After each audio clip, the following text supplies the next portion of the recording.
Hey, what is up guys? My name is Andy and today we're gonna talk about the Ginault Ocean Rover 2.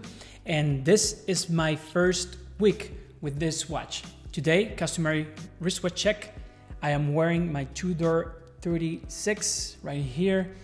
Beautiful watch, 36 millimeters. I love it, everyday watch.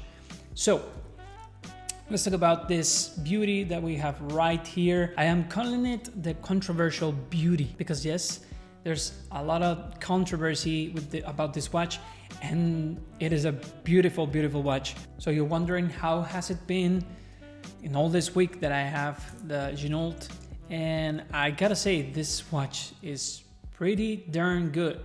It is amazing. It is an amazing watch. It has some things that I like to change about the watch, or maybe they can improve, but overall this watch is worth the money.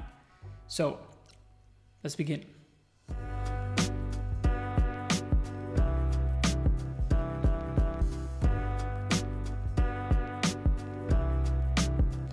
So let's start with dimensions right away.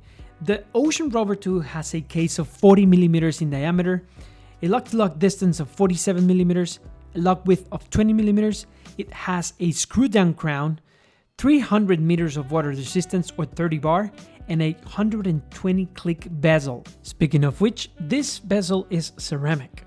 The bracelet though, it tapers down from 20 millimeters down to 17.5 millimeters. The clasp is great. It is a milled clasp and it resembles a lot of the milled clasp of the Rolex, as well the glide lock system that we have right here. It is not actually super smooth as the Rolex, but it does the job.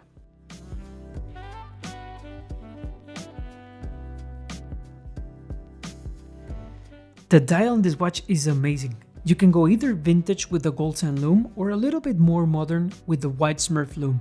Either way, the watch looks amazing. The deep inky black that the watch has is honestly surprisingly good. It's as good or maybe better than my glossy black dial on my two-door Black Bay 36. I like that they decided to go with the sword style hands, very reminiscent of the Rolex military Sub 5513 instead of the classic Mercedes hands.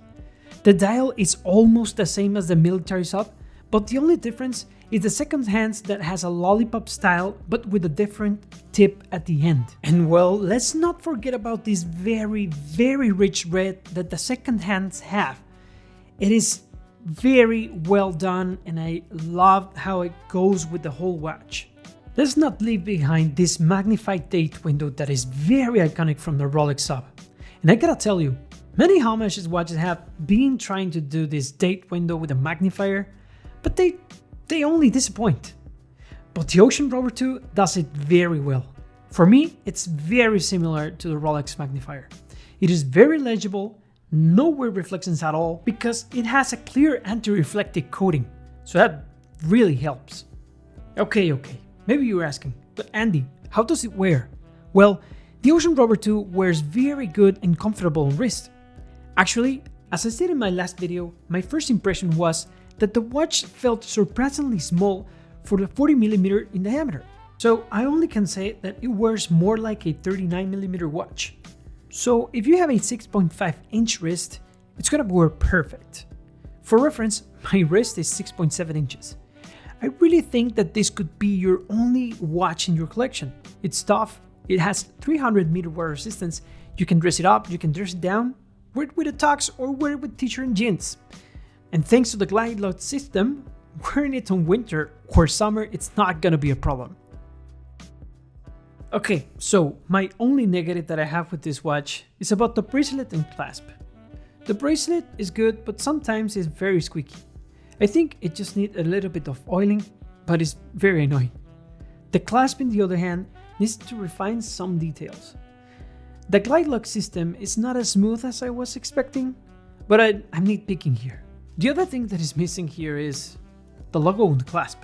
Yes, we all are waiting to have the logo on the clasp. The Ginault rose could look very good and could help the watch look a lot more premium. Overall, the bracelet is great. The quality is there, the finishing is there, and is very comfortable. In conclusion, the Ocean Rover 2 is a great watch to have in your collection.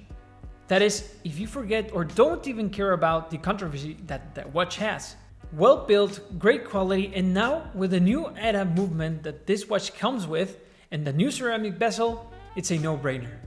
Well, that's been it, guys. Thank you for watching, and if you had already a Ocean Rover 2 or do you plan to have a Ocean Rover 2, please comment below. And if you have any complaints about it, I want to know what are your complaints. So thanks for watching. I'm Andy and I'll be here spending time watching time.